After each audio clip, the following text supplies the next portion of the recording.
Welcome student.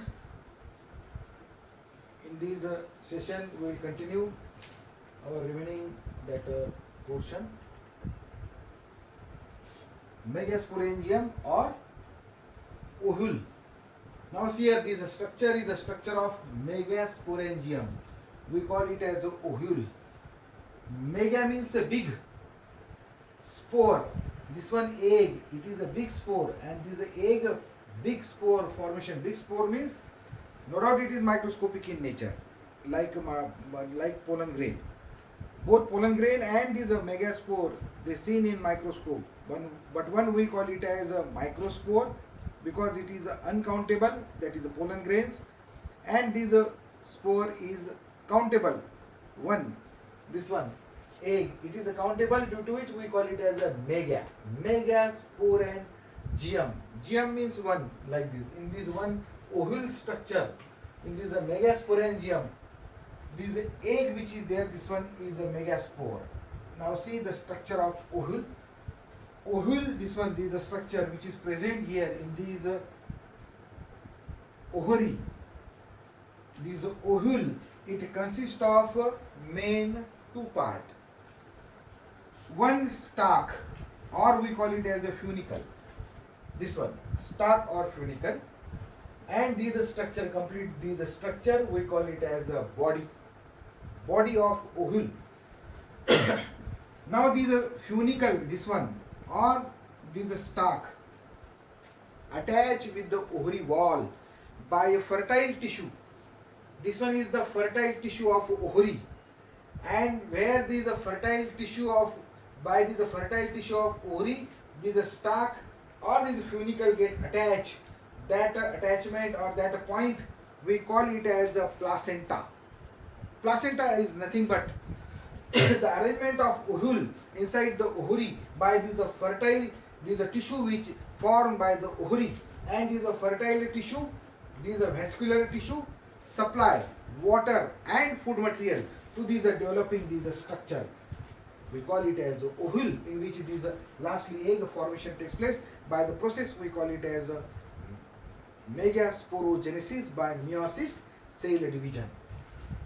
This is a funicle stalk. This one, this is a portion in which this is a fertile tissue which is there. It extends forward like this in the body, and this is a portion we call it as a raphe. Now here on the board, this is a megasporangium which is drawn. That megasporangium is we call it as a anatropous ovule. Anatropous ovules means this one inverted ovule. Here to this funicle, this body it get attached in inverted position. This body will get attached in the inverted position. That portion we call it as a hilum, or that is a junction in between the body and this stalk. This portion we call it as a hilum. Now see here, in this ovule, in the middle, this one sac is present, this one, and this sac we call it as an embryo sac, because after fertilization in this sac, from this egg, embryo formation takes place, due to which this sac bag we call it as an embryo sac, or it is also known as a female gametophyte.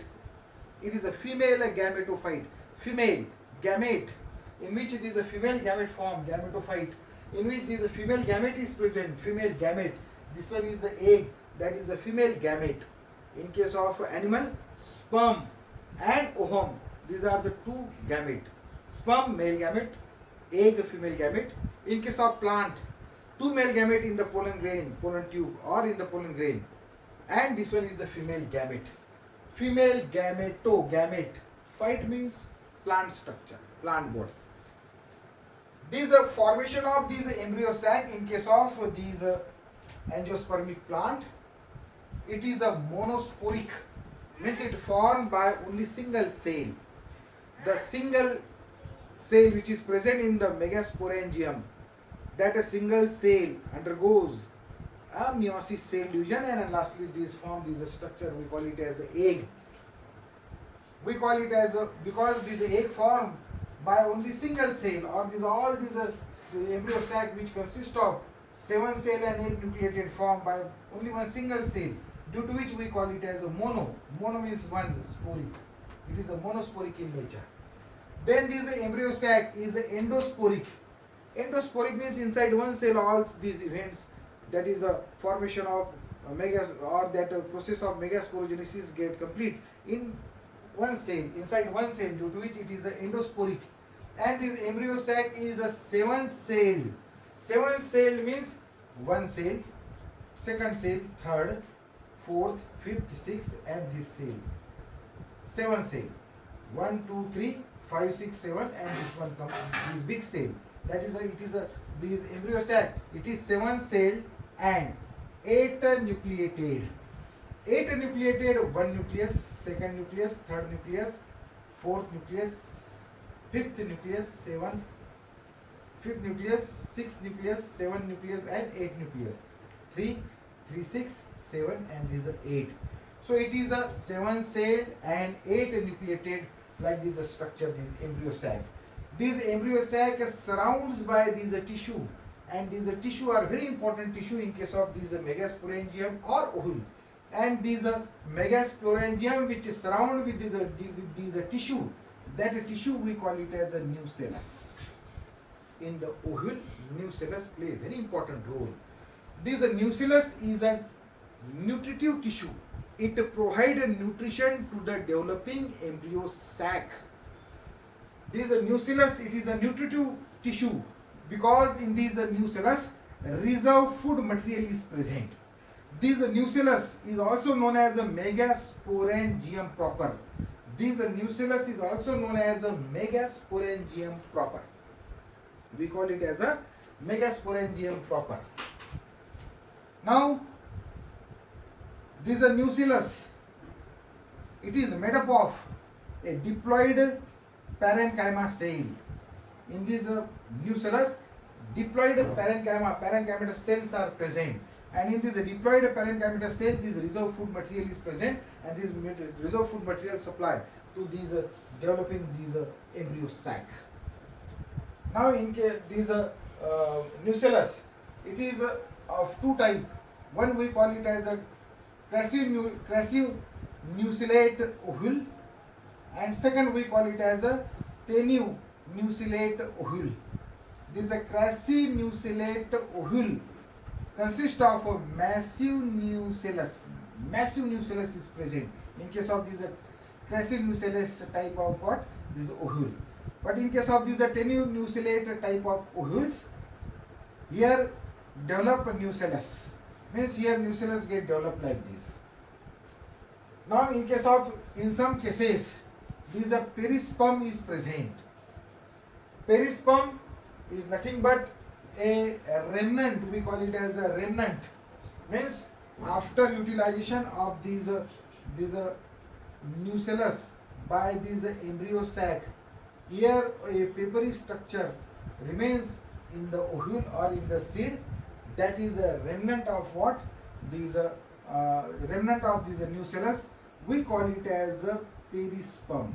We call it as what? Perisperm.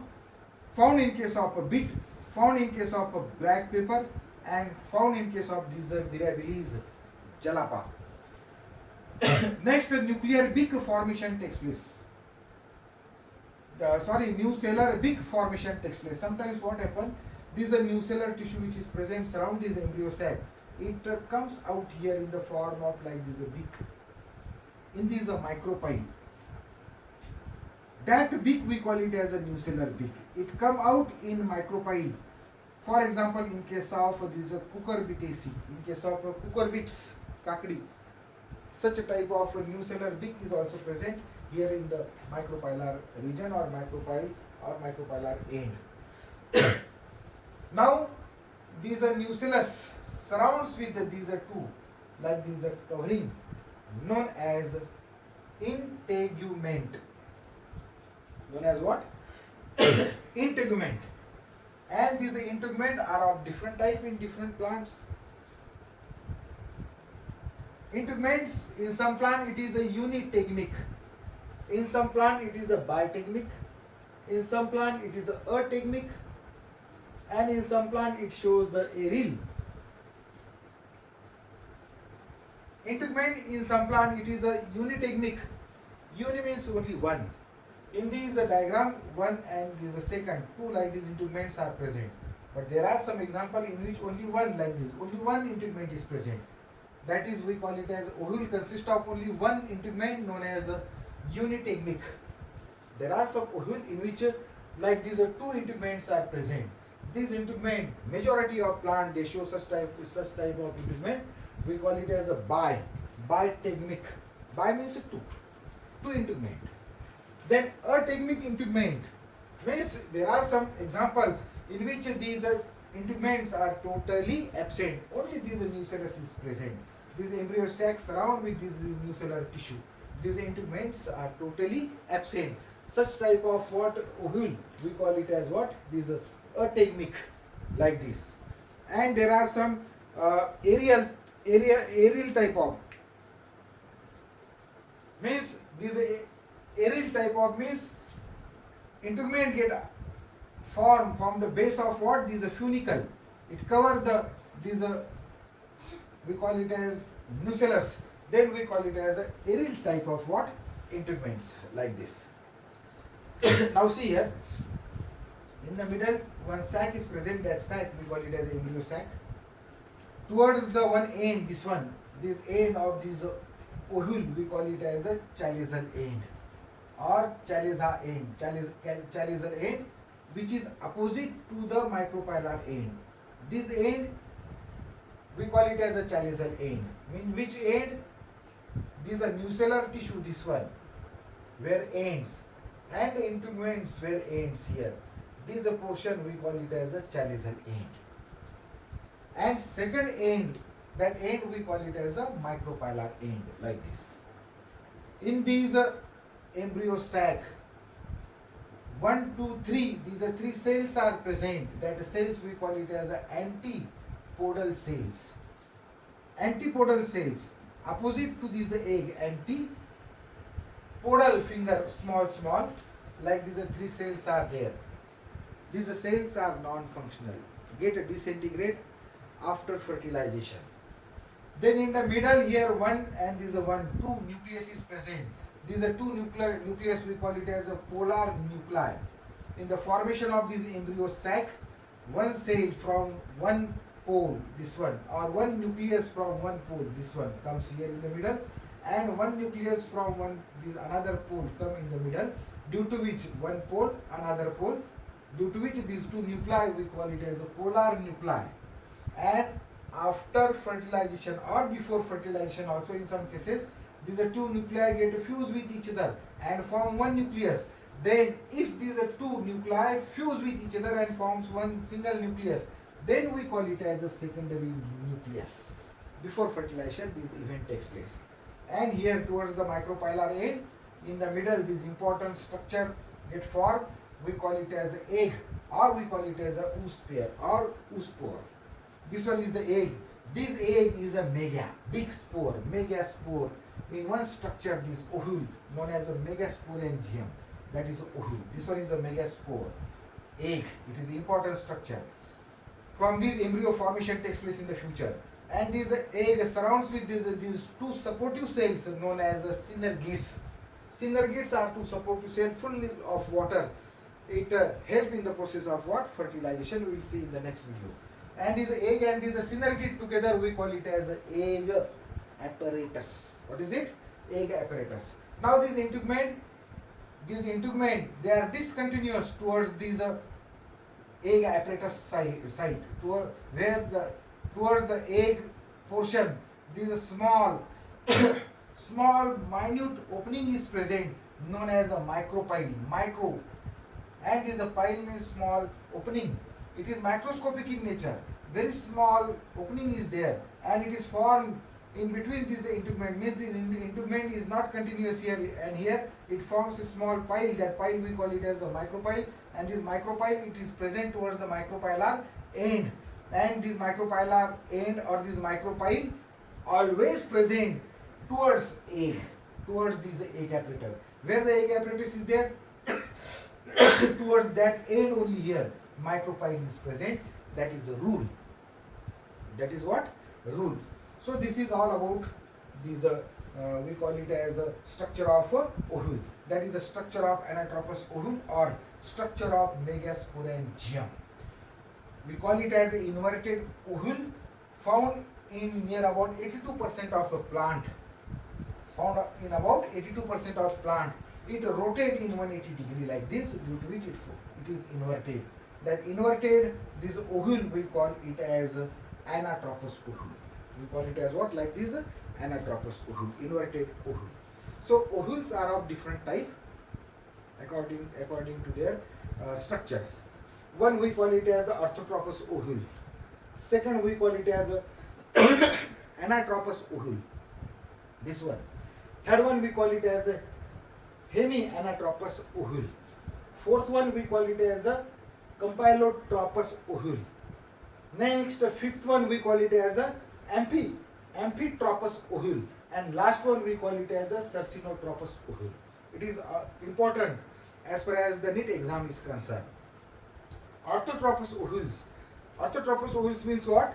See here, this is a micropyle, egg, antipodal cell, and is a funicle is in one line. Such a type of ovule we call it as Orthotropous ovule. For example, in case of Polygonaceae and in case of these Papyraceae, in these two family, Orthotropous ovules are generally formed. Then second ovule we call it as Anatropous ovule. This inverted ovule which forms 180 degree to these funicle.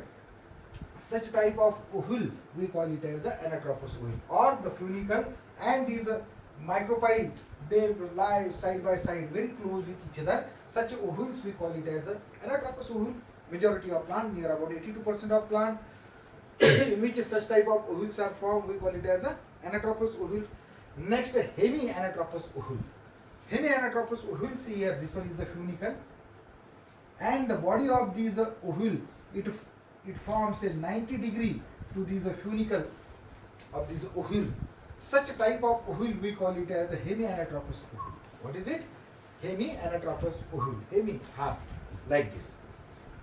For example, in case of Primulaceae and in case of Ranunculaceae, these are the two families in which this Hemianatropous ovule formation is there. Next, the fourth one, that is a Campylotropous type of ovule. In case of Campylotropous type of ovule, there is a micropyle. No doubt it is a 90 degree to this funicle, but it shows a slightly bend here. It means this is a micropyle and this chaliza is not in one line. Then such a type of ovule we call it as what? Campylotropous ovule. For example, in case of a Chenopodiaceae, in case of this Chenopodiaceae, this is a Campylotropous type of ovule formation is there. Next, Amphitropous ovule is there. For example, in case of a Papyraceae, Amphitropous ovules are there. In case of Amphitropous ovule, the embryo sac is directly horseshoe shape like structure, and this is a funicle and this is a micropyle come close, and here this embryo sac, it shows a horseshoe shape structure, and micropyle and chaliza is not in one line. Then such a type of ovule we call it as an Amphitropous ovule. And last one we call it as a Cercinotropous ovule in case of these Cactaceae, in case of Opuntia. Cercinotropous type of ovule formation is there. This one, for example, we call it as like this ovule, that is Orthotropous ovule. In case of these Cercinotropous, this ovule move like this, means inverted, and again it move like this, means it move in 360 degree. For example, in case of this Cactaceae, it shows like this. Cercino means it move like this in 360 degree. Such type of ovule we call it as a Cercinotropous ovule. Dear student, if you want to take a snap of this ovule, then take it. Thank you.